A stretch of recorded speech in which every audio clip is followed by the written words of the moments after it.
Hello friends, welcome back to my channel. ಇವತ್ತಿನ ನಮ್ಮ ಈ ವಿಡಿಯೋದಲ್ಲಿ ಫ್ರಂಟ್ ಸ್ಲಿಟ್ ಕುರ್ತಿ ಹೇಗೆ ಕಟ್ ಮಾಡೋದು ಹಾಗೆ ಸ್ಟಿಚ್ ಮಾಡೋದು ಅನ್ನೋದನ್ನ ನೋಡೋಣ.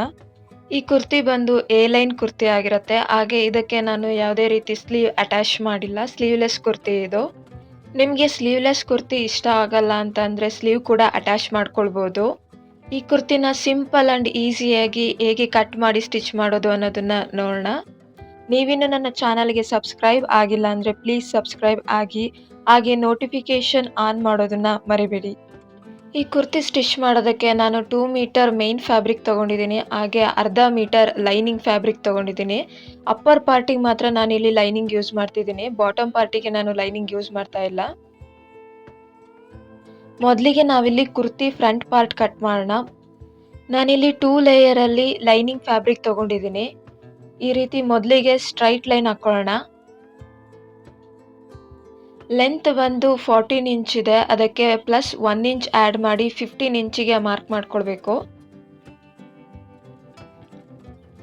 ಈ ರೀತಿ ಒಂದು ಸ್ಟ್ರೈಟ್ ಲೈನ್ ಹಾಕೊಳ್ಳೋಣ.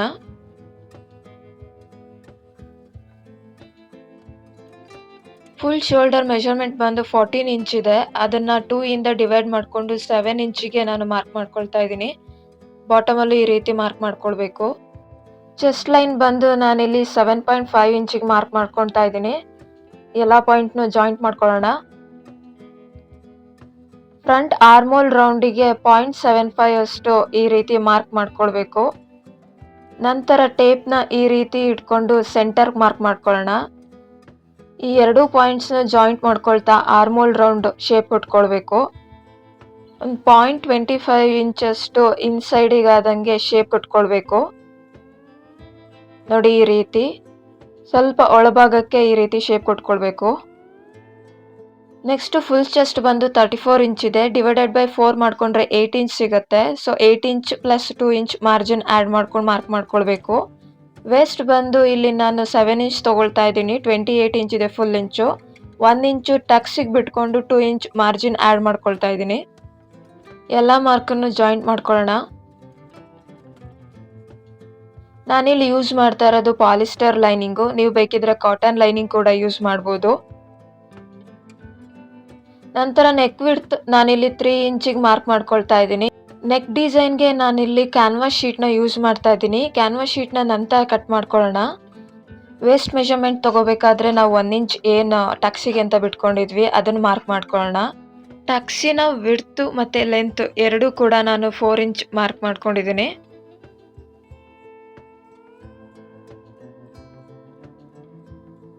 ನಾವು ಟಕ್ಸಿಗೆ 1 ಇಂಚ್ ಬಿಟ್ಟಿದ್ವಿ, ಹಾಗಾಗಿ 1/2 ಇಂಚ್ ಆ ಕಡೆ 1/2 ಇಂಚ್ ಈ ಕಡೆ ಮಾರ್ಕ್ ಮಾಡ್ಕೊಳ್ಬೇಕು. ನಂತರ ಈ ಟಕ್ಸ್ ಲೆಂತ್ ಮಾರ್ಕಿಂದ ಈ ಎರಡು ಪಾಯಿಂಟ್ನ ಜಾಯಿಂಟ್ ಮಾಡ್ಕೊಳ್ಬೇಕು. ನೋಡಿ, ಈ ರೀತಿ ಮಾರ್ಕಿಂಗ್ ಎಲ್ಲ ಮುಗ್ದಿದೆ. ನಂತರ ಕಟ್ ಮಾಡ್ಕೊಳ್ಳೋಣ.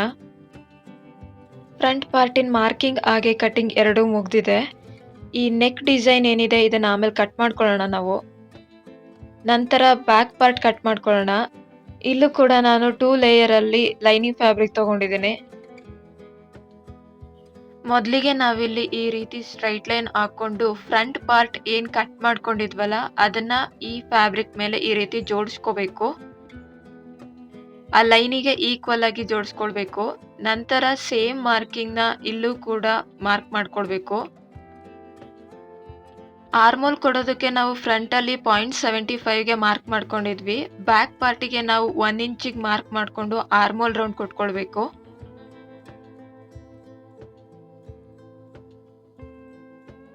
ನೋಡಿ, ಈ ರೀತಿ ಬ್ಯಾಕ್ ಆರ್ಮೋಲ್ ಡ್ರಾ ಮಾಡ್ಕೊಳ್ಬೇಕು.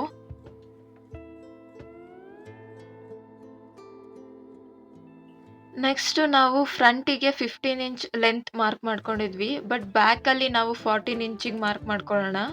ಫ್ರಂಟಲ್ಲಿ ಚೆಸ್ಟಿಂದ ನಾವು ಕರ್ವ್ ಶೇಪ್ ಕೊಡೋದ್ರಿಂದ 1 ಇಂಚು ಎಕ್ಸ್ಟ್ರಾ ಹೋಗುತ್ತೆ, ಬಟ್ ಬ್ಯಾಕ್ ಸ್ಟ್ರೈಟ್ ಲೈನ್ ಇರೋದ್ರಿಂದ ನಾವು 1 ಇಂಚ್ ಡೌನ್ ಮಾಡ್ಕೊಳ್ಬೇಕು. ಹೆಚ್ಚಿಗೆ ನೀವೇನಾದ್ರು 15 ಇಂಚ್ ತೊಗೊಂಡ್ರಿ ಅಂತ ಅಂದರೆ ಬ್ಯಾಕ್ ಸೈಡಲ್ಲಿ ಕ್ರೀಸ್ ಕೂರುತ್ತೆ. ಸೊ ನಾವು 14 ಇಂಚಿಗೆ ಮಾರ್ಕ್ ಮಾಡ್ಕೊಳ್ಬೇಕು. ನಂತರ ವೇಸ್ಟ್ 7 ಇಂಚ್ ತೊಗೊಳ್ಳೋಣ, ಹಾಗೆ ಮಾರ್ಜಿನ್ 2 ಇಂಚ್ ಆ್ಯಡ್ ಮಾಡಿ 9 ಇಂಚಿಗೆ ಮಾರ್ಕ್ ಮಾಡ್ಕೊಳ್ಳೋಣ. ನಂತರ ಈ ಎಲ್ಲ ಮಾರ್ಕಿಂಗ್ನು ಜಾಯಿಂಟ್ ಮಾಡಿಕೊಂಡು ಕಟ್ ಮಾಡ್ಕೊಳ್ಳೋಣ. ನೋಡಿ, ಬ್ಯಾಕ್ ಪಾರ್ಟ್ ಕೂಡ ಕಟಿಂಗ್ ಆಗಿದೆ. ನೆಕ್ಸ್ಟು ನಾವಿಲ್ಲಿ ಲೆಂತಲ್ಲಿ ಏನು 1 ಇಂಚ್ ಡೌನ್ ಮಾಡ್ಕೊಂಡಿದ್ವಲ್ಲ ಅದೆರಡನ್ನೂ ಈಕ್ವಲ್ ಮಾಡ್ಕೊಳ್ಳೋಣ. ಫ್ರಂಟ್ ಪಾರ್ಟ್ ಲೈನಿಂಗ್ ಮೇಲೆ ಬ್ಯಾಕ್ ಪಾರ್ಟ್ ಲೈನಿಂಗ್ನ ಈ ರೀತಿ ಈ ಲೈನ್ ಏನಿದೆಯಲ್ಲ ಫಿಟ್ಟಿಂಗ್ ಲೈನು ಅದಕ್ಕೆ ಈಕ್ವಲ್ ಆಗಿ ಇಟ್ಕೊಂಡು ಮೇಲೆ 1/2 ಇಂಚು ಡೌನಲ್ಲಿ 1/2 ಇಂಚು ಎರಡೂ ಕೂಡ ಮಾರ್ಕ್ ಮಾಡಿಕೊಂಡು ಈ ರೀತಿ shape ಕೊಟ್ಕೊಳ್ಬೇಕು.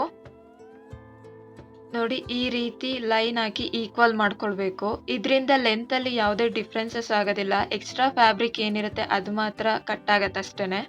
Okay, ಟಾಪಿನ body part complete ಆಗಿದೆ. ಈಗ ಲೋವರ್ ಪಾರ್ಟ್ ಕಟ್ ಮಾಡೋಣ. ಮೊದಲಿಗೆ ನಾನಿಲ್ಲಿ ಬ್ಯಾಕ್ ಪಾರ್ಟ್ ಕಟ್ ಮಾಡ್ಕೊಳ್ತಾ ಇದ್ದೀನಿ. 2 ಲೇಯರಲ್ಲಿ ಫ್ಯಾಬ್ರಿಕ್ ತಗೊಂಡಿದ್ದೀನಿ. ಮೊದಲಿಗೆ ನಾವಿಲ್ಲಿ ಈ ರೀತಿ ಸ್ಟ್ರೈಟ್ ಲೈನ್ ಹಾಕೊಳ್ಳೋಣ.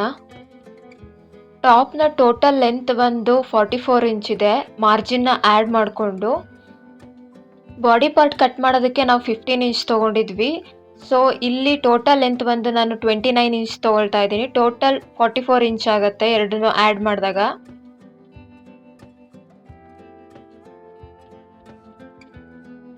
ಲೆಂತ್ ಮಾರ್ಕಿಂಗ್ ಕೂಡ ಈ ರೀತಿ ಸ್ಟ್ರೈಟ್ ಲೈನ್ ಹಾಕಿ ಜಾಯಿನ್ ಮಾಡ್ಕೊಳ್ಳೋಣ.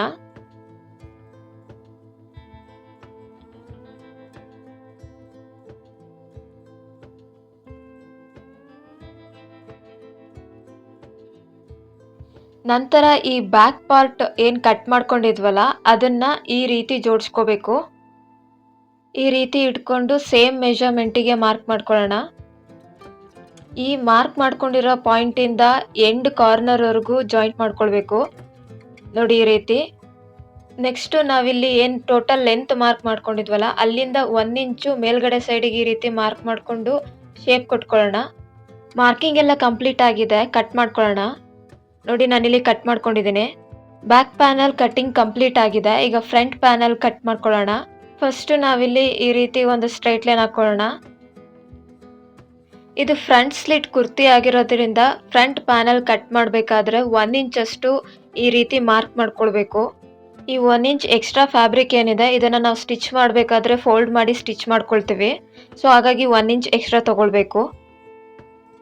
ನಂತರ ಬ್ಯಾಕ್ ಪಾರ್ಟ್ ಏನು ಕಟ್ ಮಾಡ್ಕೊಂಡಿದ್ವಲ್ಲ ಅದನ್ನ ಈ 1 ಇಂಚ್ ಮಾರ್ಕ್ ಮಾಡ್ಕೊಂಡಿರೋ ಪ್ಲೇಸಿಂದ ಈ ರೀತಿ ಜೋಡಿಸ್ಕೋಬೇಕು. ನೋಡಿ ಇಲ್ಲಿ ನಾನು ಜೋಡಿಸ್ಕೊಂಡಿದ್ದೀನಲ್ಲ ಆ ರೀತಿ.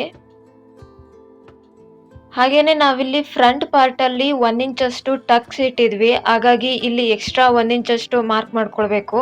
ಅದಕ್ಕೆ ನಾನು ಫ್ರಂಟ್ ಬಾಡಿ ಪಾರ್ಟ್ ಏನಿತ್ತಲ್ಲ ಅದನ್ನ ಈ ರೀತಿ ಪ್ಲೇಸ್ ಮಾಡಿ ಆ ಮೆಜರ್ಮೆಂಟಿಗೆ ಮಾರ್ಕ್ ಮಾಡ್ಕೊಳ್ತಾ ಇದ್ದೀನಿ. ನೋಡಿ ಈ ರೀತಿ. ನಂತರ ಆ ಮಾರ್ಕ್ ಏನು ಮಾಡ್ಕೊಂಡಿದ್ವಲ್ಲ ಅಲ್ಲಿಂದ ಈ ರೀತಿ ಜಾಯಿಂಟ್ ಮಾಡ್ಕೊಳ್ಬೇಕು.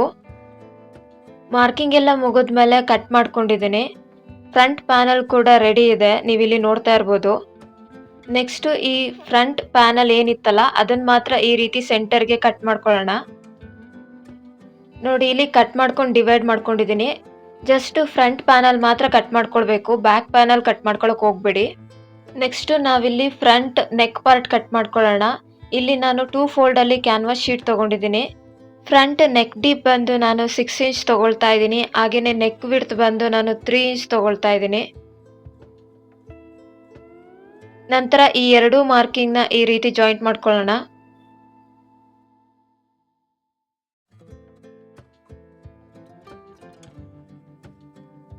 ನಂತರ ಬಾಟಮ್ ಇಂದ 2 ಇಂಚ್ ಈ ರೀತಿ ಮಾರ್ಕ್ ಮಾಡ್ಕೊಳ್ಳೋಣ. ಹಾಗೇನೆ ಸ್ಟಿಚಿಂಗ್ ಮಾರ್ಜಿನ್ 1/2 ಇಂಚ್ಗೆ ಮಾರ್ಕ್ ಮಾಡ್ಕೊಳ್ಳೋಣ. ನಂತರ ಈ ಎಲ್ಲ ಮಾರ್ಕಿಂಗ್ನು ಜಾಯಿಂಟ್ ಮಾಡ್ಕೊಳ್ತಾ ಶೇಪ್ ಕೊಟ್ಕೊಳ್ಳೋಣ. ನೋಡಿ ಈ ರೀತಿ. ನಿಮಗೆ ಡೈರೆಕ್ಟಾಗಿ ಈ ರೀತಿ ಶೇಪ್ ಕೊಡೋಕೆ ಬರ್ತಾ ಇಲ್ಲ ಅಂತ ಅಂದರೆ ಮೊದಲು ಪೇಪರ್ ಕಟಿಂಗ್ ಕೂಡ ಮಾಡ್ಕೊಂಡು ನೀವು ಶೇಪ್ ಕೊಟ್ಕೊಳ್ಬೋದು. ಇಲ್ಲ ಅಂತಂದರೆ ನಿಮಗೆ ಈಸಿಯಾಗಿರೋ ಬೇರೆ ನೆಕ್ ಶೇಪ್ ಕೂಡ ಕೊಟ್ಕೊಳ್ಬೋದು.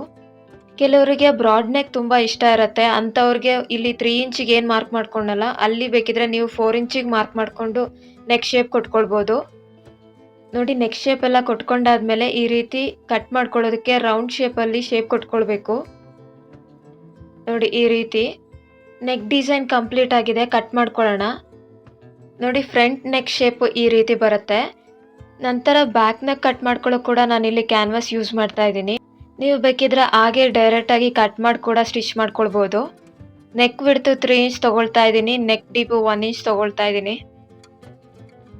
ಡೈರೆಕ್ಟ್ ನಾನಿಲ್ಲಿ ಯು ಶೇಪಲ್ಲಿ ಶೇಪ್ ಕೊಡ್ತಾ ಇದ್ದೀನಿ, ನೀವಿಲ್ಲಿ ನೋಡ್ಬೋದು. ನಂತರ 1 ಇಂಚಷ್ಟು ಗ್ಯಾಪ್ ಬಿಟ್ಟು ಈ ರೀತಿ ಶೇಪ್ ಕೊಟ್ಕೊಳ್ಳೋಣ. ಮಾರ್ಕಿಂಗ್ ಎಲ್ಲ ಕಂಪ್ಲೀಟ್ ಆಗಿದೆ, ಕಟ್ ಮಾಡ್ಕೊಳ್ಳೋಣ. ನೋಡಿ ಕಟ್ ಮಾಡ್ಕೊಂಡಿದ್ದೀನಿ ನಾನಿಲ್ಲಿ. ನಂತರ ಈ ಕ್ಯಾನ್ವಾಸ್ ಶೀಟ್ನ ಫ್ಯಾಬ್ರಿಕ್ ಮೇಲೆ ಐರನ್ ಮಾಡಿ ಪೇಸ್ಟ್ ಮಾಡ್ಕೊಳ್ಳೋಣ. ನೋಡಿ ಈ ರೀತಿ. ನಾನಿಲ್ಲಿ ಲೈನಿಂಗ್ ಫ್ಯಾಬ್ರಿಕ್ನ ಮೇನ್ ಫ್ಯಾಬ್ರಿಕ್ ಜೊತೆಗೆ ಸ್ಟಿಚ್ ಮಾಡಿ ಇಟ್ಕೊಂಡಿದ್ದೀನಿ. ನಂತರ ನಾವಿಲ್ಲಿ ನೆಕ್ ಡಿಸೈನ್ ಕಟ್ ಮಾಡಿ ಇಟ್ಕೊಂಡಿದ್ವಲ್ಲ, ಅದನ್ನ ಈ ರೀತಿ ಇಟ್ಕೊಂಡು ಸ್ಟಿಚ್ ಮಾಡ್ಕೊಳ್ಬೇಕು. Back neck design back fabric ಮೇಲೆ, ಹಾಗೆ front neck design front fabric ಮೇಲೆ ಇಟ್ಕೊಂಡು ಸ್ಟಿಚ್ ಮಾಡ್ಕೊಳ್ಬೇಕು. ನೋಡಿ ಸ್ಟಿಚ್ ಮಾಡ್ಕೊಂಡಿದ್ದೀನಿ, ಕಟ್ ಮಾಡ್ಕೊಳ್ಳೋಣ. ನೋಡಿ ಈ ರೀತಿ ಕಟ್ ಮಾಡ್ಕೊಂಡಿದ್ದೀನಿ. ನೆಕ್ಸ್ಟ್ ನಾವು ಈ ನೆಕ್ ಡಿಸೈನ್ನ ಅಪೋಸಿಟ್ ಸೈಡಿಗೆ ಫೋಲ್ಡ್ ಮಾಡಿಕೊಂಡು ಐರನ್ ಮಾಡ್ಕೊಳ್ಳೋಣ. ನೋಡಿ ನಾನಿಲ್ಲಿ ಐರನ್ ಮಾಡಿ ಇಟ್ಕೊಂಡಿದ್ದೀನಿ. ನೆಕ್ ಡಿಸೈನ್ ಹೈಲೈಟ್ ಆಗಿ ಕಾಣಲಿ ಅಂತ ಹೇಳಿ ನಾನು ಲೇಸ್ ಯೂಸ್ ಮಾಡ್ತಾ ಇದ್ದೀನಿ. ಟ್ರಯಾಂಗಲ್ ಶೇಪಲ್ಲಿರೋ ಲೇಸ್ ಯೂಸ್ ಮಾಡ್ತಾ ಇದ್ದೀನಿ. ಈ ರೀತಿ ಸ್ಟಿಚ್ ಮಾಡ್ಕೊಳ್ಬೇಕು. ನೋಡಿ ಸ್ಟಿಚ್ ಮಾಡಿ ಇಟ್ಕೊಂಡಿದ್ದೀನಿ. ನಂತರ ಈ ಟಕ್ಸ್ ಮಾರ್ಜಿನ್ ಏನಿದೆಯಲ್ಲ ಅದನ್ನು ಸ್ಟಿಚ್ ಮಾಡ್ಕೊಳ್ಳೋಣ. ನೋಡಿ ನಾನು ಸ್ಟಿಚ್ ಮಾಡ್ಕೊಂಡಿದ್ದೀನಿ. ಸೇಮ್ ಇದೇ ರೀತಿ ಬ್ಯಾಕ್ ಪಾರ್ಟ್ ಕೂಡ ನಾನು ಸ್ಟಿಚ್ ಮಾಡಿ ಇಟ್ಕೊಂಡಿದ್ದೀನಿ. ನಂತರ ನಾವಿಲ್ಲಿ ಬಾಟಮ್ ಪ್ಯಾನಲ್ನ ಸ್ಟಿಚ್ ಮಾಡ್ಕೊಳ್ಳೋಣ. ಮೊದಲಿಗೆ ನಾನಿಲ್ಲಿ ಫ್ರಂಟ್ ಪ್ಯಾನಲ್ ಸ್ಟಿಚ್ ಮಾಡ್ಕೊಳ್ತಾ ಇದ್ದೀನಿ. ಫ್ರಂಟ್ ಪ್ಯಾನಲ್ ಎರಡನ್ನೂ ಕೂಡ ಈ ರೀತಿ ಆಪೋಸಿಟ್ ಸೈಡಿಗೆ ಇಟ್ಕೊಳ್ಬೇಕು. ಇಲ್ಲಿ ನಿಮಗೆ ಸ್ಲಿಟ್ ಎಲ್ಲಿಂದ ಬೇಕು ಅಂತ ಹೇಳಿ ಮಾರ್ಕ್ ಮಾಡ್ಕೊಳ್ಬೇಕು. ನಾನಿಲ್ಲಿ 8 ಇಂಚಿಗೆ ಮಾರ್ಕ್ ಮಾಡ್ಕೊಳ್ತಾ ಇದ್ದೀನಿ. ಹಾಗೆ 1 ಇಂಚಿಗೆ ಮಾರ್ಕ್ ಮಾಡಿಕೊಂಡು ಈ ರೀತಿ ಲೈನ್ ಹಾಕ್ಕೊಳ್ತಾ ಇದ್ದೀನಿ. ಫಸ್ಟ್ ನಾವಿಲ್ಲಿ 8 ಇಂಚಿಗೆ ಏನು ಮಾರ್ಕ್ ಮಾಡ್ಕೊಂಡಿದ್ವಲ್ಲ ಅಲ್ಲಿಗೆ ಸ್ಟಿಚ್ ಮಾಡಿಕೊಂಡು ನಂತರ ಈ ರೀತಿ ಫೋಲ್ಡ್ ಮಾಡಿ ಸ್ಟಿಚ್ ಮಾಡ್ಕೊಳ್ಬೇಕು. ಈ ಎರಡು ಪ್ಯಾನಲ್ ಕೂಡ 8 ಇಂಚ್ವರೆಗೂ ಅಟ್ಯಾಚ್ ಮಾಡ್ಕೊಳ್ಬೇಕು. ನೋಡಿ ಈ ರೀತಿ ಸ್ಟಿಚ್ ಮಾಡ್ಕೊಳ್ಬೇಕು. ನಾನಿಲ್ಲಿ 8 ಇಂಚ್ವರೆಗೂ ಅಟ್ಯಾಚ್ ಮಾಡಿ ಸ್ಟಿಚ್ ಮಾಡಿಕೊಂಡು ನಂತರ ಫೋಲ್ಡ್ ಮಾಡಿ ಸ್ಟಿಚ್ ಮಾಡ್ಕೊಂಡಿದ್ದೀನಿ. ನಂತರ ಈ ಫ್ರಂಟ್ ಪ್ಯಾನಲ್ ಹಾಗೆ ಅಪ್ಪರ್ ಬಾಡಿ ಪಾರ್ಟ್ ಎರಡನ್ನೂ ಕೂಡ ಜಾಯಿಂಟ್ ಮಾಡ್ಕೊಳ್ಬೇಕು. ಫ್ರಂಟ್ ಪ್ಯಾನಲ್ ಕಟ್ ಮಾಡಬೇಕಾದ್ರೆ ನಾವು ಟಕ್ಸಿಗೆ ಅಂತ 1 ಇಂಚ್ ಎಕ್ಸ್ಟ್ರಾ ಮಾರ್ಕ್ ಮಾಡ್ಕೊಂಡಿದ್ವಿ, ಅದನ್ನು ಕೂಡ ಇಲ್ಲಿ ಸ್ಟಿಚ್ ಮಾಡ್ಕೊಳ್ಳೋಣ. ನೋಡಿ ನಾನಿಲ್ಲಿ ಟಕ್ಸ್ ಕೂಡ ಸ್ಟಿಚ್ ಮಾಡಿಕೊಂಡು ಪ್ಯಾನಲ್ ಕೂಡ ಅಟ್ಯಾಚ್ ಮಾಡ್ಕೊಂಡಿದ್ದೀನಿ. ಇದೇ ರೀತಿ ನಾನು ಬ್ಯಾಕ್ ಪಾರ್ಟ್ ಕೂಡ ರೆಡಿ ಮಾಡಿ ಇಟ್ಕೊಂಡಿದ್ದೀನಿ. ನಂತರ ಕುರ್ತಿ ಫ್ರಂಟ್ ಪಾರ್ಟ್ ಹಾಗೆ ಬ್ಯಾಕ್ ಪಾರ್ಟ್ನ ಆಪೋಸಿಟ್ ಸೈಡಿಗೆ ಇಟ್ಕೊಂಡು ಶೋಲ್ಡರ್ ಜಾಯಿಂಟ್ ಮಾಡ್ಕೊಳ್ಳೋಣ. ಹಾಗೇನೆ ಇದು ಸ್ಲೀವ್ಲೆಸ್ ಕುರ್ತಿ ಆಗಿರೋದ್ರಿಂದ ಸ್ಲೀವ್ ಕೂಡ ಈ ರೀತಿ ಫೋಲ್ಡ್ ಮಾಡಿ ಸ್ಟಿಚ್ ಮಾಡ್ಕೊಳ್ಬೇಕು. ನೋಡಿ ನಾನು ಸ್ಟಿಚ್ ಮಾಡಿ ಇಟ್ಕೊಂಡಿದ್ದೀನಿ. ಹಾಗೆ ನಮ್ಮ ಅಳತೆ ಪ್ರಕಾರ ಈ ಎಡ್ಜಸ್ ಕೂಡ ಸ್ಟಿಚ್ ಮಾಡಿಕೊಂಡು ಈ ಬಾಟಮ್ ಪಾರ್ಟ್ ಕೂಡ 1 ಇಂಚ್ ಆದಷ್ಟು ಫೋಲ್ಡ್ ಮಾಡಿ ಸ್ಟಿಚ್ ಮಾಡ್ಕೊಳ್ಬೇಕು. ನೋಡಿ ನಾನು ಫಿಟ್ಟಿಂಗ್ ಕೂಡ ಅಡ್ಜಸ್ಟ್ ಮಾಡಿ ಸ್ಟಿಚ್ ಮಾಡ್ಕೊಂಡಿದ್ದೀನಿ. ಬಾಟಮ್ ಕೂಡ ಸ್ಟಿಚ್ ಮಾಡ್ಕೊಂಡಿದ್ದೀನಿ. ನೀವಿಲ್ಲಿ ನೋಡ್ತಾ ಇರ್ಬೋದು.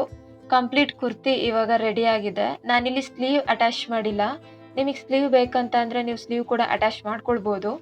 ಓಕೆ ಫ್ರೆಂಡ್ಸ್, ನಿಮಗೆ ಈ ಕುರ್ತಿ ಕಟಿಂಗ್ ಹಾಗೆ ಸ್ಟಿಚಿಂಗ್ ವಿಡಿಯೋ ಇಷ್ಟ ಆಗಿದ್ರೆ ಒಂದು ಲೈಕ್ ಮಾಡಿ, ಕಾಮೆಂಟ್ ಮಾಡಿ, ಹಾಗೆ ಈ ಚಾನಲ್ನ ಸಬ್ಸ್ಕ್ರೈಬ್ ಆಗೋದನ್ನು ಮರಿಬೇಡಿ. ಧನ್ಯವಾದಗಳು.